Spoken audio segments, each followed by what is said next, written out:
Hello and welcome to WNHH-FM's Dateline New Haven. I'm your host, Paul Bass, inviting you to look behind the headlines on the stories that make our community tick. Today we're commenting on the commenters, reading aloud some of the most provocative, thought-provoking comments readers have posted on New Haven independent news stories, and then breaking them down. And we got some celebrity help. So as usual, I'm here, and Harry Dross, the bravest man New Haven WNHH station manager, is here.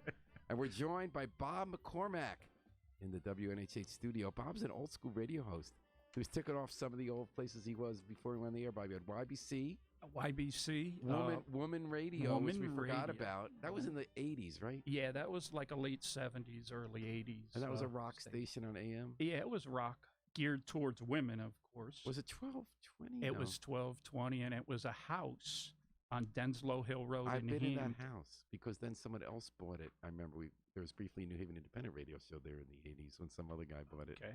And then you were also at WNHC Radio. Yeah, I was the news director there for about 4 years, from 83 to 87. And Bob, you've done a lot of things since, not just in news.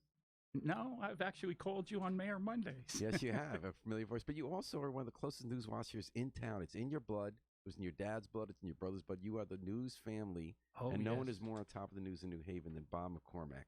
So that's why I asked you to come in today. Dad was a legendary writer. Sports writer in the New Haven thought the world of you, Paul. I thought the world of your dad. He was that was Tom McCormack, who not only was a sports writer at the Journal-Courier and Register, but was a crime novelist. Yes. And he worked the press room at the old New York Daily News back in the day when there were ink press rooms. Mm-hmm. So that's all there. So let's get right to it, guys. Well, I want to start off with a couple stories that have gotten a lot of people talking about the dirt biker hobbles home. So that was the case where a 17-year-old kid in New Haven, everyone's upset about dirt bikes when the weather gets warm. They're really dangerous when people illegally ride them on the street. It's a lot of debate, how do we stop them, because we don't want the cops chasing, because then the cops can get hurt, people can get hurt. But if we don't stop them, they don't get hurt either. So we had an interview with Christian Marrero, who's a 17-year-old. Tom Breen at The Independent interviewed him. He didn't really apologize. People were kind of pissed at him about that. And his aunt was there, Tia, saying that, why don't you just give these kids some place to ride? So let's see, before we talk about it amongst ourselves, let's read aloud what some of the commenters had to say. Bob, why don't you start off with what City Yankee wrote? Well, I have one posted by the City Yankee, and it says, Tia, don't ever let him get another dirt bike. This time was a gift from God. So I guess he's saying the fact that he survived and he didn't kill anybody. Harry, do you want to see what a former NHIT has to say about it? Where are we? On Dirt Biker Hobbles Home? Not Elliker bike. No, right? no. That comes next. You gave it away. Okay. You're going to have to come back to me. Oh, well, Okay. I can read that, Paul. Okay, what does NHIT say, Bob? NHIT says, sounds like the motorists will end up with higher insurance rates and a bigger car loan, since he will need to accept a small value of car payout from his insurance. The kid will likely get community service and a fine, if even that. No way for the motorist to get anything from him in reparations. He's broke and a young adult. This is why living or driving in New Haven equal bad, and people tend to avoid this if they can. Ban all motorbikes, throw people in jail for driving them, slow process them through jail so they will learn. Too many stories about this sort of thing. So former NHT is pretty hardcore. He wants these kids in jail. Harry, what does CHH have to say about it? CHH, that's June 12th, right? Mm-hmm. Christian, I'm glad that you and your friend survived the accident, truly. But I'm more glad that the driver survived the accident. Okay. Your call for the dirt bike park in New Haven is a lame justification for your actions. You want to be safe, but you didn't mind putting other people in mortal danger. You're old. I'm sorry, I lost myself. Okay, you're old enough to know better and to call on yourself and your fellow bikers to put a stop to your wanton. What's that? Wanton. Just Wanted. wild. Wanted recklessness. A more mature reaction would be to apologize directly to the driver and cover the cost of replacing his car, however long it takes you. That seems to me like a small price to pay for the fact that you're not on murder charges. Whoa, so this guy doesn't want him in jail. He wants him to spend years paying back this guy he almost killed running through his car. And that was at High End Chapel. You could see in the Independent. That was these dirt bikers going down, ran right into this car, flown into the air. Kevin McCarthy writes, I wouldn't hold my breath waiting for a dirt bike park in New Haven or anywhere nearby. I doubt there is anywhere nearby where you can build a park as of right. Neighbors would certainly object to a zoning variance to build a park. I also suspect that few dirt bike riders own trailers or pickup trucks.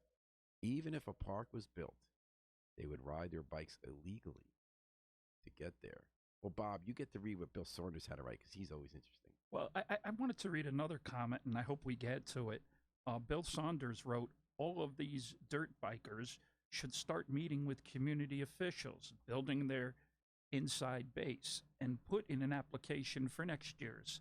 Could be project awards with the proper signatures. Maybe an unclaimed piece of land can be set aside for these special needs people. Who knows? We can turn our town into a real hub of sorts, an extreme sports haven. ESPN isn't far away. Well, okay, so that's Bill's take. Bill's like, let's build a big park. They should get politically savvy and lobby for it. Bob, do you want us to read what Retired had to say? Yes. Only 4 years of living in the United States and graduating from high school. I applaud you. He's writing that to Christian. The guy who rode the bike has been here for 4 years, and he's graduating from high school. However, you lose the credit when you engage in reckless behavior that causes injury or financial burden to others.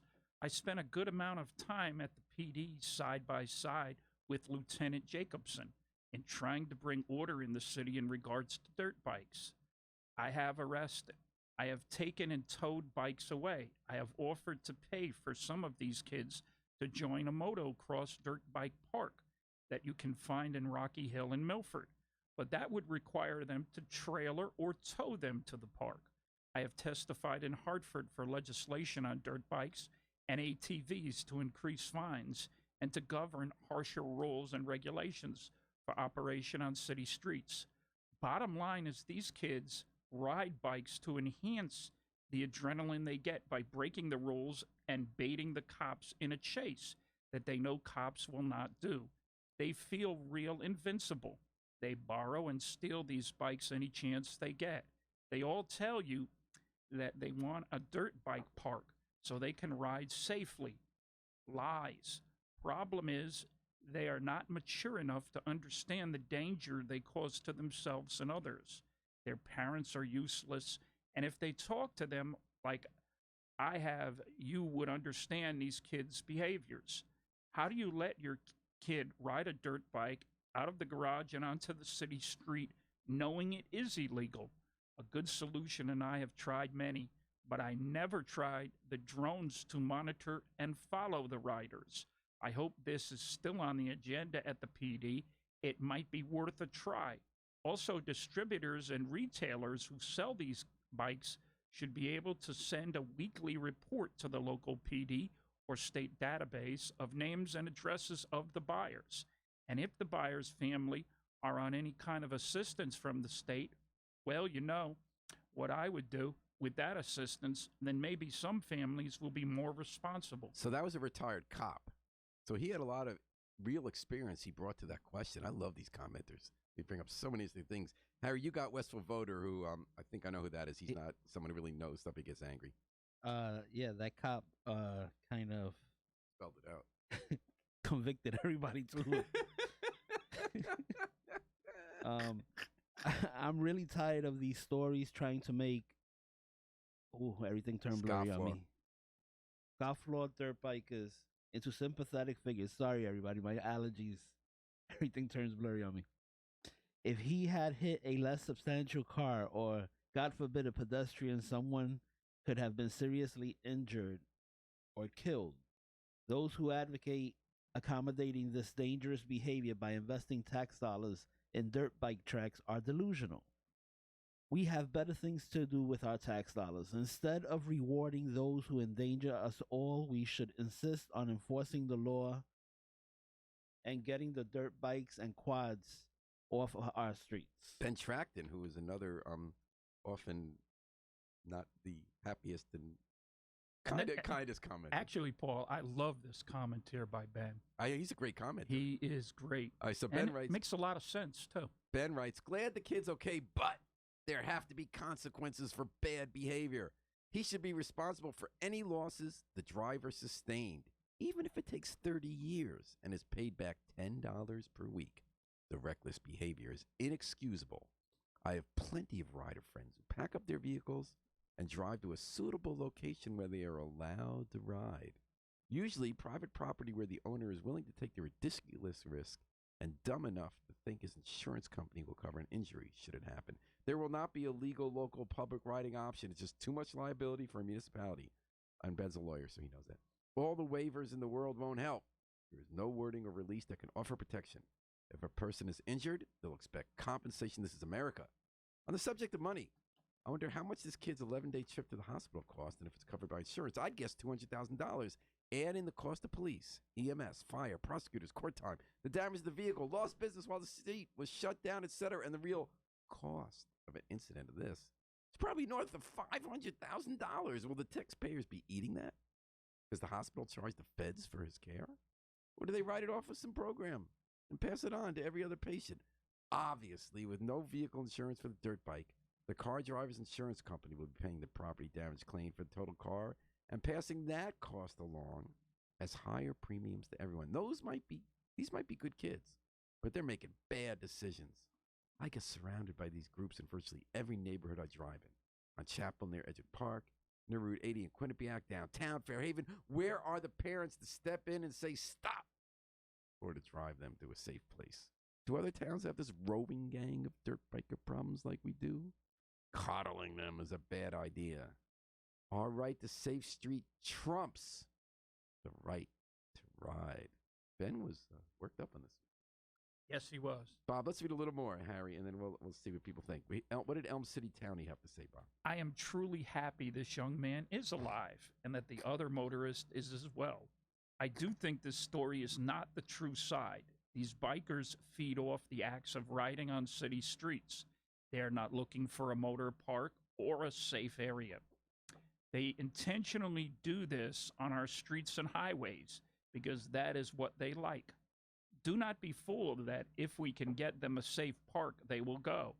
I ask anyone here to go to YouTube and search for Bike Life New Haven. Yeah, I've seen that. See the dangerous riding that they do, how they try to bait the people into chases. I was at the corner of Chapel Street when some bikers gave an officer the finger and waved him to chase him. They have no care for other people. And John DeAndre joined. Hi, John. Nice to see you on this morning. Another radio guy. Harry, you want to bring us home with Anonymous? Confiscate the dirt bikes.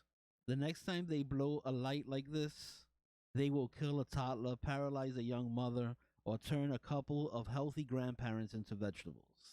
Okay, guys. So what do you think?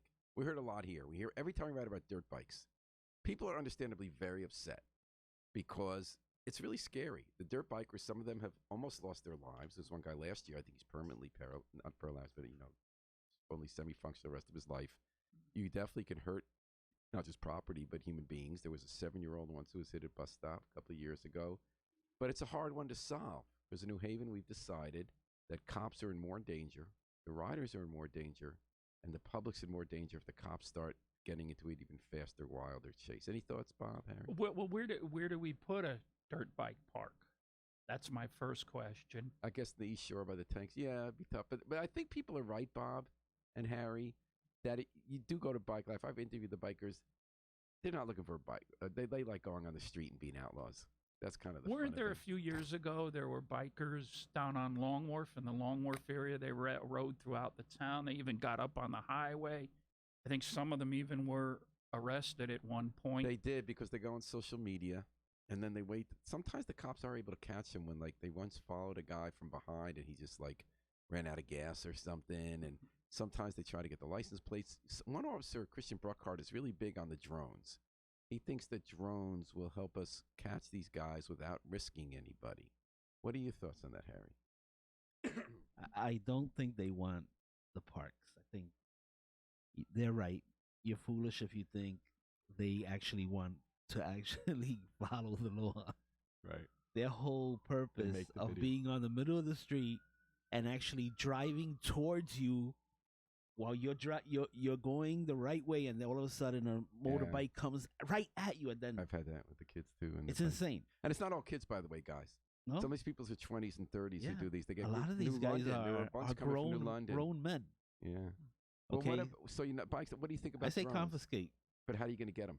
Well, the thing is that even with a drone, what are you gonna do? You're gonna bring a SWAT team once you find out where they're at, because they're still gonna take off once you go after them. I'm not sure if you can get enough identifying information if you find out where they take the bikes. I remember one case some cops were showing me a few years ago where one guy was like flipping the bird. I even got a picture from once on Whaley. This guy was like all over the place. But they were able to see where he was storing the bike. And they were able to get enough photographic and other evidence that they could get a warrant. And then they came and got the bike and arrested him. Well, hey, It's hard, though. It's a lot of work. You don't my get most of problem them. is with drones is the violation of everybody else's privacy when you're Yeah. Sure. following. But that's out of the bag. And I agree with you. We don't want to be China like the Uyghurs, however you pronounce that Muslim minority, that they have 1 million people under constant surveillance. But we do use drones for some stuff. And they can too many drones in the air also can be a safety hazard. But do you think we just shouldn't use drones or just be very careful how we use them and not just use them as a simple solution? I think we really have to develop our Rules. laws so that our privacy is still intact. So that if they see something while they're pursuing someone else, that doesn't become. Like, what if that's a good question, Miles. So let's say they got a drone up there and they see some guys from New London riding down Whaley and they want to get identifying information and evidence they can present for a warrant. But then they see some guy robbing the convenience store on the way at the gas station. Should they be able to use that? I believe they should. I believe It gets drones complicated. have yeah. good things and bad things about them. Like most. Like most Technology. things in life, yes.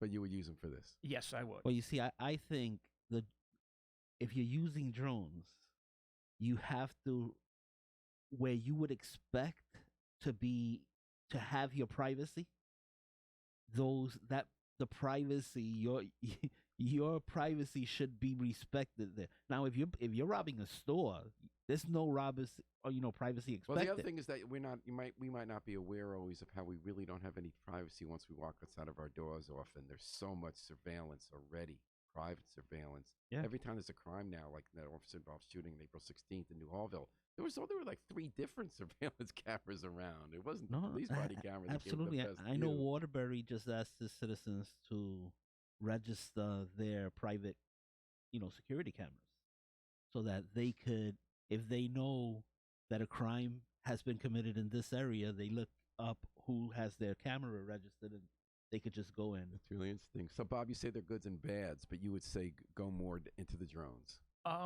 Yes, why not? TV stations use them. Wasn't there a person a while back who used them? He got charged actually for Brantford? using a drone. Yes, somewhere up that area. Uh-huh. So drones, like I said, are good and bad. They have a good and a bad side to them. And we're talking about all sides here on Dateline New Haven, WNHH, your home for community radio, 103.5 FM, live streamed at New Haven Independent. Bob McCormack's in the house. Venerable Geminis are in the house. Geminis are in the house. A venerable New Haven radio voice from way back, old school, but still the man who's on top news. He's with me and Harry Droz, reading comments that New Haven Independent commenters have written about news stories. We're reading the comments, and then we're talking about the commenters. We also had a story about bikes that got people commented, not dirt bikes, legal bikes, goody-goody biking. Justin Elicker is running for mayor, and one of his pitches is that he's a guy who rides his bike around. And New Haven's a place where a lot of people are riding bikes. So we did a campaign event at Devil's Gear, which is sort of the hipster bike shop downtown. And great bike shop, great community. He wants the bike community to be supporting his quest for the Democratic mayoral nomination. And that inspired some comments. Bob, do you want to start with Hugh Navin? He's one of my favorite commenters. I moved to New Haven around 2005 when there was only one bike lane.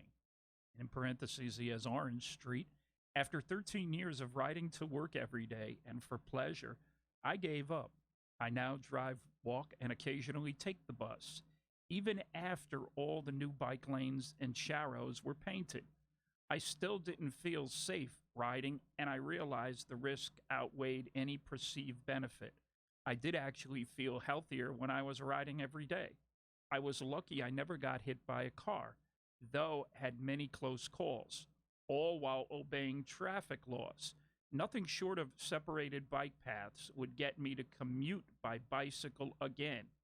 I felt like Rodney Dangerfield on New Haven's roads. I got no respect, no matter how defensive and lawful my practices I were. can relate this guy because did the exact same thing. I was riding my bike all the time since 2005, and I stopped because I didn't feel safe on the street. What And there- happened to the days of riding the bikes on sidewalks? Well, you're not allowed to do that legally. Yes, and I you know you're terrorize the not pedestrians. Oh, the not cops do it. anymore, but back in the Yeah. 60s and 70s, when I was a kid, we never rode in the streets. And now they're going to have a separated bike path on Edgewood Avenue, but I think I'm still going to.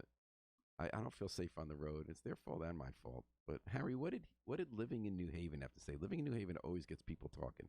This living in New Haven is writing about Elliker, talking Right. about riding bikes. This guy is so white privilege. His campaign is so white. True working class folks can't ride no bike to work when they have to stop for groceries, pick the kids up from after school, go to the doctor, etc. I'm laughing right now. Most people I know will pay their rent, mortgage, buy food, buy clothes, pay tuition, pay car payment, pay student loans, or go on vacation before they will buy a 1,000+ bike. What is the What in the caucasity? caucasity? What in the caucasity? So they're saying Now- this person's probably basically saying Elliker's a privileged white boy talking about bikes. And that's only for privileged white people. Harry, they Bike do lanes? use big words in these comments Okay. here. Bike lanes are white privilege. According to this commenter. Now, but people are going to engage this point. Not quite yet. Interesting. It's getting better, on the other hand, said, this is the side of Elliker I want to see. Less negative slams and more proactive policy. I would vote for this, Justin, hoping that a similar attitude and strategy on education and housing will start to take shape. What did the madcap write, Bob? The madcap wrote, I am a working class person who goes to work and grocery shopping by bicycle, as does my partner. So I don't know what to tell you, buddy. That person saying, it's not just rich white kids. Now, the next comment from Anonymous, why don't you read it, Bob? The first part is quoting what Living in New Haven wrote. His campaign is so white, true working class folks can't ride no bike to work. What did Anonymous say about that?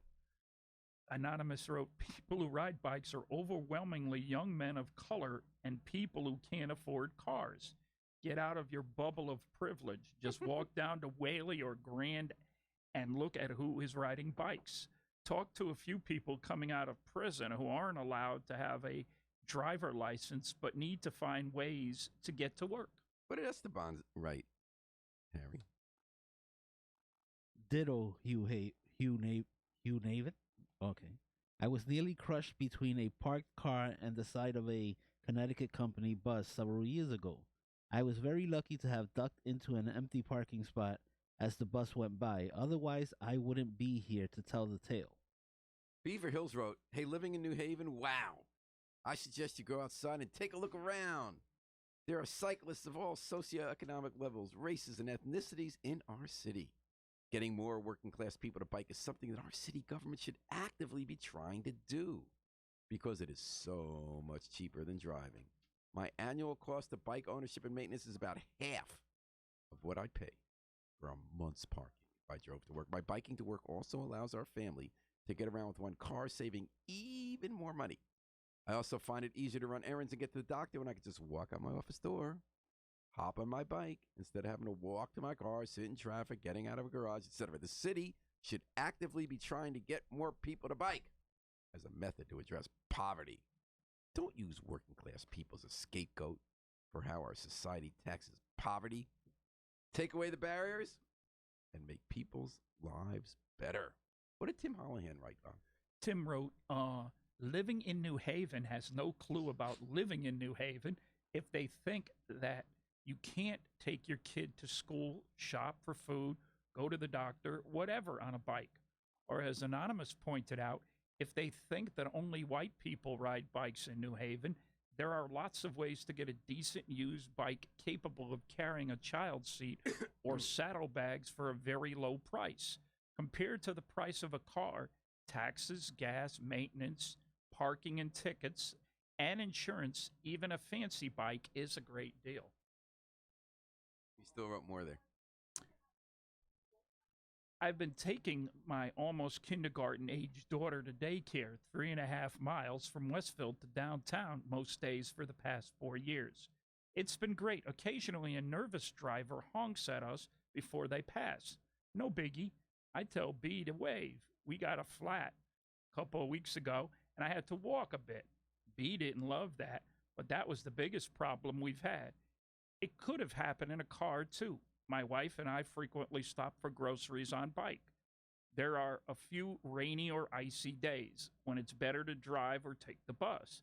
But most people, but most days it's a great, healthy way to get around. And it's perfectly safe. It's a youth privilege to live on a bike-able city, but one that's open to almost everyone. Harry, can you skip to the last page? Because then there's a new take on this from Beverly Hills 730. I love that because there is a Beverly Hills neighborhood in New Haven, and it's not like Beverly Hills, California. It's the good old part that I used to live in when I was a kid in Westville. Yeah, what street? Upper Fountain. Okay. Beautiful place back then, across from Cooper Place. Uh-huh. That's Beverly Hills. Yep, that's the hills. All right. So what do you got, Harry? This comment isn't a knock against bikes. I ride a bike to work nearly every day. This is also not directed at any particular candidate, as the Harp administration has overseen some major improvements to our city's bike infrastructure. Now, I just want to stop. I want to make a comment here. Look, the bike lanes, they intrude on the driving lane. Shouldn't they shorten or make the sidewalk smaller and create? Some people think that narrower driving lanes make for slower moving traffic and safer places for people to walk. When they intrude into the driving lane, so you have traffic. They have rules for how wide how lanes have to be. They have to still be illegal. Pretty insane. All right. While living in New Haven's comment wasn't most productive, I don't think it is helpful to just insist that the concerns underlying the comment shouldn't be taken seriously. In particular, we need to be critical of where our city is building bike infrastructure and pressure our leaders to make the infrastructure accessible to our neighborhoods. Biking in the U.S. cities is often rightly associated with gentrification. For example, our bike share program had an initial blind spot when it was proposed to have stations that left out New Hallsville and focused on the downtown neighborhoods. You can have a black friend and still be racist. People of color can ride bikes, and the biking community can still have problems with race. People are not doing the bike community any favors by asserting that bikes are colorblind. Instead, it would be great to see advocates acknowledge the challenges that arise with biking accessibility and race. Just as in every community, one of the best antidotes to racism to acknowledge it and constantly work towards building something that is more inclusive. Now, do you guys find this is this thing as I do? We're talking about bikes. Guys running for mayor says, let's ride bikes. Let's make it easy to ride bikes. And we have this whole discussion about whether this is about privileged white people when you talk about bikes and making a city for them and gentrification, or whether bikes are a way for people to not need as much money and everyone can get around better and everyone could be healthier. What do you think? He's a white guy. Well, I think bikes are a great thing for this city. As a driver, you have to be really careful and of patient, a biker and patient and very patient. And as a biker, because drivers get really mad in the street, I used to get yelled at every day because I was not on the sidewalk. And I would sometimes say I'm not allowed to be on the sidewalk. And also bikers, including when I rode a bike, are not always careful either. But you know what's this thing about the race thing? You know, these people are saying that they disagree with each other. One side says all this stuff about bikes and a better biking city is privileged white people, and that brings gentrification. The other side says, no, lots of poor people of color read bikes, and it makes it easier for everyone to travel. I actually think that they're both right, and I'll tell you why. I think that every time there's activism to get more bike lanes and change the law for bikers in New Haven, that is usually white people who have more access to people in power, and they do want that as part of every city that starts getting more investment for more expensive apartments. I think it's also true that a lot of immigrants and people of color and people who have money do ride bikes around, just that they're not the ones who advocate for the law changes, with some exceptions in New Haven. So I actually think they're both right, that there's a political dynamic that Justin Ellicker is appealing to, which is more privileged people. But I think it's also true that bike policy is something that benefits everybody. And as this comment pointed out, it's true that when we had the bike share program, you can now rent the bikes from any neighborhood. It is true that at first they weren't going to put in New Hallville. And the reason was they said whenever we roll out these programs, we start with the neighborhoods closer to downtown because that's where it's used more. We roll it out. So in fact, there were low-income neighborhoods near downtown. We're going to get it. But they said New Haven, we want to make sure we include everyone. So they put it in New Hallville, and they didn't put it in Westville, where I think they'd have a big demand, but it is more middle-class people. And I think that was the right thing to do because I do think as something as simple as bikes doesn't seem that complicated. It's nice to ride a bike. It actually becomes a big political fight in New Haven because that's New Haven. Well, I think both mayors, Mayor Harp and Justin Elicker, who's running for mayor, I believe that they're both promoting the bikes. Ellicker's not mentioning that. It was the Harp administration that went to Hartford and got state law changed so that they could build these two-way bike lanes that are separated from the street. But who brought in those bikes that you can rent? And That's then there was also the Harp the administration. big commotion about the McDonald's ads next to the bike. Yeah, that was hilarious. That was the Harp administration. I'm saying I agree with you, So Bob. she They is both promoting, are. let's all get out there on a bike. But the majority of us drive to work, try to find parking. Actually, I walk and take the bus. Oh, that's great. But here I'm a guy. I get in my car, drive, and boom, I'm here in town. And some of us need to do that. Mass transportation is another issue in this city and in the state. We don't buses don't run all the time or after the right a certain places. hour or the right places. Like, don't you have a night job at Quinnipiac? Yes. There was no way in heck you could take a bus to that from New Haven. There was no way. You wouldn't catch in time, but if you could somehow connect on a weekend or night, you would have at least 4 hours, right? So basically, is you do need a motor vehicle at some point. And actually, I agree with and New a Haven lot about of people kids. know that to And get Tim, around New Haven. And I've seen Tim ride with his kid, and he's amazing. He does ride everywhere. He does shop.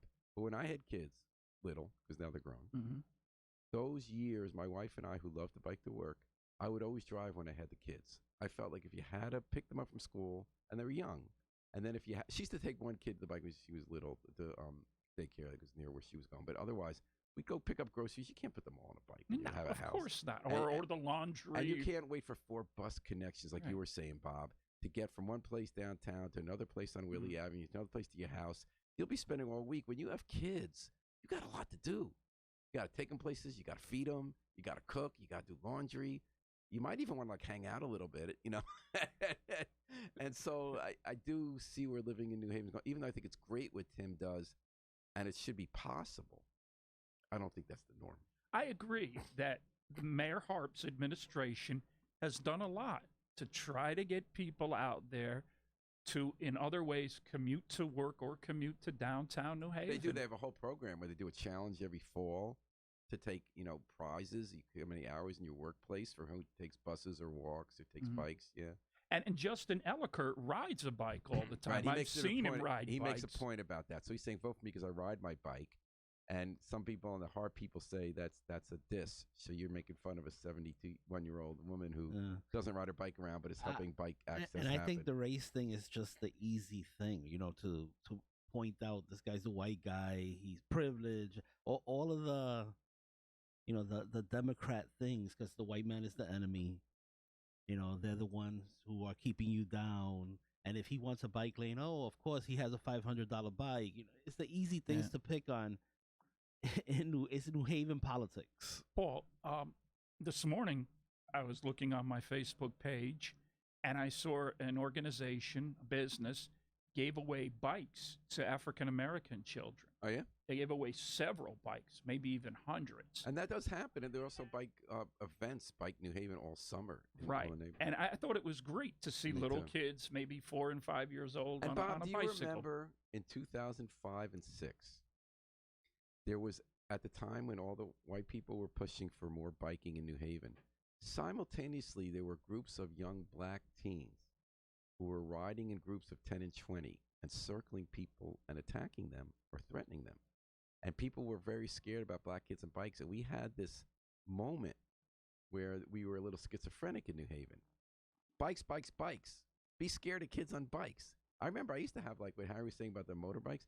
I remember there used to be kids riding at me on Whaley Avenue going in the opposite direction playing chicken to try to get me to get off my Yep. bike when I was riding. But other kids, people got like circled in their cars by 10 bikes They at do night. it with cars all the time. Yeah. It's insane, and it's like you can't win this. So what do? I stop. I let them go around. I mean, it's insane. The thing is, if kids are riding bikes on New Haven streets, it's dangerous. Well, we get helmets. They do give away helmets. They do give away helmets, and they're supposed to be wearing the helmet. Most people don't like wearing But helmets. to me, it's still dangerous. It's like there's no protection on either side of the bike. Do you want them riding on the sidewalk?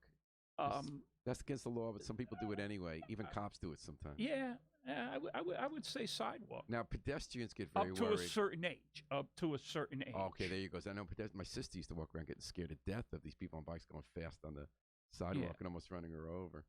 It went on for years in this city, Paul, back in the 60s and 70s. Yeah, you're right. But things have changed now with the bike lanes in New Haven. It's a good problem. It's a good problem. It can be a big problem too at times. Mm-hmm. And a good opportunity. Make a healthier city, better environment. Well, now that the kids are out of school, you have to be careful because they're going to be on the bike. Do they give tickets to bikers? They do. They do. Yeah, I never see that happening. It goes once in a while. My the wife bikers once take got up the one. whole lane. Sometimes they just sit. Yeah, but then they get pushed back from some people, so it happens periodically. They do this when Ray Hassett was in charge of the Dwight neighborhood. He used to do that, but yeah, they don't do it a lot. And you're listening a lot to Dateline New Haven, WNHH-FM. We're commenting on the commenters, Bob McCormack and Harry Drost. That would just crowd the courts to me to give a kid a ticket on a bicycle. Yeah, or you can make really it a fine. Yeah. Hey, we don't have to read the comments in this, but there might be this week or next. The mayor's picking a new police chief. There are 3 finalists. John Valecki did not make the finals. He's the criminal justice expert here on WNHH-FM, former assistant chief.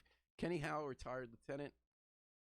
Antonio Reyes, who's the acting chief right now, otherwise the assistant chief. And Thad Reddish, a retired assistant of the final 3. Any predictions or preferences? Well, you and I have talked. I don't know Kenny Howell or Tony Reyes. I do know of Thaddeus Reddish, and I believe he'd be a good choice for New Haven police chief. He's run school security for quite a number of years now. He was an officer at one time before. What was his highest rank? He was assistant chief. He was an assistant chief. Okay, yeah. So I think he would make a good police chief in New Haven. Any thoughts? In the spirit of New Haven, I'm going to pick a tribe. Mm-hmm. And I'm going to say Reyes. Because he's Hispanic and you're Hispanic. There you go. In the spirit of New Haven, I'm going to throw away all sensibility and, who cares? Well, I'll tell you, there's another argument for Reyes, and I think, I don't know how the mayor is going to pick, but he's in there now. Right. He's been there a long time. He's doing the job now. And he's also been in every aspect of that department. He grew up in the Hill. He was a drug treatment counselor before he was a cop. So he's been a beat cop. He's been a district manager in the Hill. He's overseen patrol. He's overseen the detective division. He's worked on the task forces with the state and federal law enforcement to do the big cases where they got Cody Franklin's people doing the big murders off the streets. And he's been the assistant chief, having to actually run the department, now the acting chief. So I'm guessing, I don't know this, it's not inside information. I'm guessing that Mayor Harp's going to go with the person who's been running things and been, crimes down. And I think the both of you are right here, and I'll tell you why. Because she picked the last time the acting chief, Campbell. Tony Campbell, yeah. Right. She picked Campbell, and here we are in that same situation again. Good point. But my point is, I think she should look outside acting chiefs and appoint someone else. Now, Howell, from what I understand, was a police chief in a small town in Massachusetts. And like I said, Reddish has been head of school security. So you're saying all are qualified? Yes, all are qualified. Yes, all are qualified. I'd like to know a couple of things, Paul. Maybe you can answer me, maybe you can't. Why isn't a woman in the running? I always wondered that. We've never had a female chief. Stephanie Redding was an acting chief. She didn't want to be the chief. We have Rachel Kane, who's assistant chief. She was not in the running. I don't even think she applied. She applied to some other departments. She may not have. But she's very respected person, a lot of good experience. Well, that's what I was going to say. Do we have any candidates I would say I know that Patricia Helliger that, is that, have, that retired. have actually applied? Yeah, in the past, Patricia Helliger was interested. Patricia Adger was interested. She's a Mm-hmm. retired assistant chief. She did not apply this time. Mm. So there were people in the pool, but I don't believe any of them applied. And the other question is, did this search go nationwide for a Technically, police it chief? did, but they said their priority was a current or past New Haven chief. There were 2 applicants, one from Baltimore, one from Chicago, from out of town. They did not make the final cut. So, we have only a few minutes left, so we're not going to get to most of these. But the most argued about topic in the past week in the Independent was about an arrest of a woman who left her kids unattended for 30 minutes on Sherman Avenue. There was a federal housing inspection, just routine, Section 8 apartments rental program. And they heard these kids inside, and they got permission to go in, and the kids were locked in, a 3-year-old and a 4-month-old. So they called Department of Children and Families and the police. And when the woman came home, they arrested her. The TV cameras, the crews had heard about it on the radio. They came and filmed her being dragged away. Now, it turned out there was a history of domestic abuse in the home, and DCF had been involved with this family before, so they felt they needed to take the kids away for 6 months. And then when they went to the police station, they put a bond on this woman of $25,000. And they plastered her picture all over the news. And so when we wrote about the story, the thing that was on our mind is that that's not what bond is supposed to be. Bond is supposed to be if they think you might flee or if you might go hurt someone. I think there's a Otherwise- little bit more to this story, Paul, and I don't mean to cut you off. I think, didn't she leave someone else there? She and did. he left. Or Right. And he or didn't- she and the left. I husband believe did- it was they, And they didn't arrest him. They arrested her. So it's all complicated. We thought bond was the one simple part. Bond is not supposed to be finding poor people and putting them behind bars for committing a crime they're not convicted of.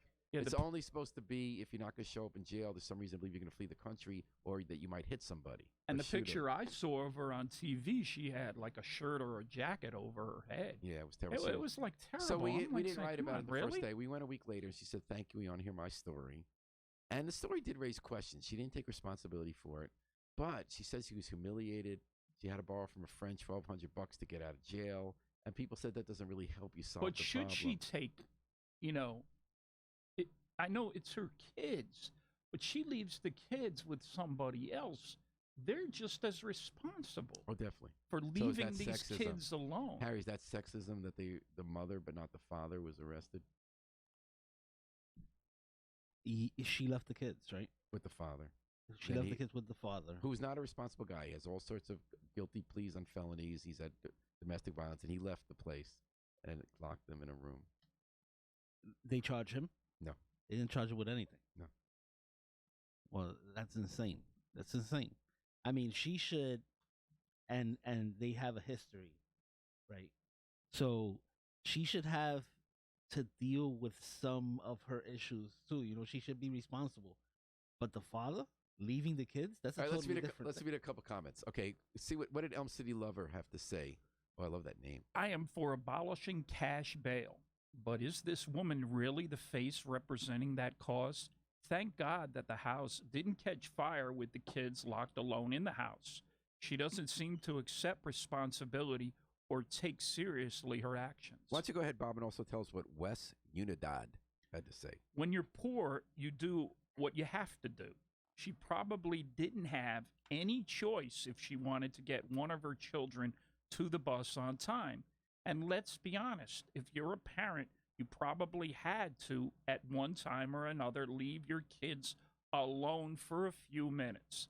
My mother once left my sister alone in her carriage in our yard, and while she ran into the house for something, my mean grandmother who lived upstairs stole my sister to frighten and punish my mother. She didn't, I'll tell you a story about that too. She didn't get arrested for taking my sister and my mother, did not get arrested and slapped with a $25,000 bond. Why? They were white? The fact is that the poor mother was not out on the street smoking pot, nor was she out there selling it. She was trying to get one of her children to school, just like mothers in white neighborhoods do, all the time. But she did it a while she was black. That's the problem. For this, she gets slapped with a $25,000 bond. common. How about a warning and then helping her get someone to be with the kids at home while she takes one of her children to the bus? This is disgusting. What did you want to add, Bob? I want to add that I agree with this lady's comment. I believe that because of color, she was charged Well, with a high bond. Nationally, people who are poor and people of color pay more bond for stuff that has no legal reason to be bond, and then they sink deeper into debt. Is that fair? Yeah. Well, her history with DCF had nothing to do With the bond. With the bond. with the bond. It's not supposed to. I don't believe it. No, it did. didn't. We asked the police. They have a chart. The police have a chart. If it's Yeah. a felony, they see what charges you have, which is not supposed to be the basis of it at all. And they just routinely slap a bond based on the number of charges you have if they're felonies, not if they're violent. They thought she was gonna flee. No, they really didn't. They really don't. They knew she was. They knew she wasn't going to flee. She wasn't violent. So they showed us the chart they use. It has nothing to do with the legal reason of bond. And it's not just in New Haven. It's everywhere. It's sick. Wait, Harry, what does 1644 have to say? He starts out quoting a line from the story. 1644, right. The DCF staffers said they were familiar with prior cases involving Hamilton and her family. Those prior cases may explain a lot about why DCF and the courts are dealing with this matter the way they are, but you just said they aren't dealing with it in that manner, right? DCF is prohibited from releasing information about those cases, but did New Haven Independent ask Hamilton about any prior DCF involvement? I do think back to my own 1960s childhood, our parents walked us to the bus stop the first day of kindergarten. Wow. You know, you go back to the 1960s. You're going back a while now. You're going back a while. 1960s are not 2019, right? First day of kindergarten, age 4 or 5. After that first day, we were on our own. Some of us walking a half mile to the bus stop from before the age of 3, or moms would kick us outside to roam the neighborhood with the pack. But the lots were small and nearly every house had a stay-at-home mom in it. My sister started getting babysitting jobs at the age of 10, and I was probably left at home without a babysitter from age 7, maybe earlier. I did have a few trips to the ER, but no problems with childhood obesity. Bob, can you skip 3 pages ahead and see, because we don't have time to read most of these, what Chrissy had to say. I want to read 2 more. It's the top of the 3rd page after it says posted by Chrissy. 6 months being separated from their parents is a bit excessive and very unfair to the kids and the parents. Why isn't the friend being charged? If you babysit and leave, you should be arrested. When you're poor, you do what you have to do. Not true. Don't blame it on being poor. She left them with a friend that turned out to be irresponsible. Hopefully she gets kids back, and next time she walks to the bus stop, she brings the other 2 kids with her. Isn't that an easy solution for both the rich and the poor? So, Harry, let's skip ahead for one last one from NH06515. What's that, the last page? No, same page. Right after Chrissy. Okay. You just can't leave a 3-year-old and a 4-month-old alone in an apartment, even if you're taking your 4-year-old to the bus stop. And you don't blame the situation on a mystery man who locked the kids in a room. It's just not believable, and you deserve some news coverage if you do these things. If it was someone from any other neighborhood or any other color, the media would have covered it equally. Okay, so now do you think that's true? You think in Greenwich, if someone left, or if the nanny left them, that we really hear about that? That's very true, and no, you would not. No, you would not. And there's a lot of cases here in New Haven you don't hear about. I will say this. I was very poor at times in my life with both of my kids, and I would never leave my kids behind for anything. You have the capability of taking all 3 of your kids with you to the bus stop. Any other final thoughts, Bob, on this? I think the bond was excessive. I think color played a role in this case here. Unfortunately, yes. And I believe she will get her kids back. She just got to follow what DCF tells her what to do. All right. Well, it was great to have Bob McCormack on the radio again. One of the great New Haven radio voices. But don't blame bad parenting with being poor. That's insane. That's true. That's all. Great to be here. All right. Gemini's in the house, Paul. Thanks for joining us, Gemini's House. And also thanks to the miracle man behind the controls and behind the mic, NHH station manager Harry Dross. We're going to take it out with the Afro-Semitic Experience performing I Wish I Knew How It Would Feel to Be Free from the group CD, A Plea for Peace. This is Paul Bass inviting you to fly free with us all day and all night long here at WNHH, New Haven's home for community radio.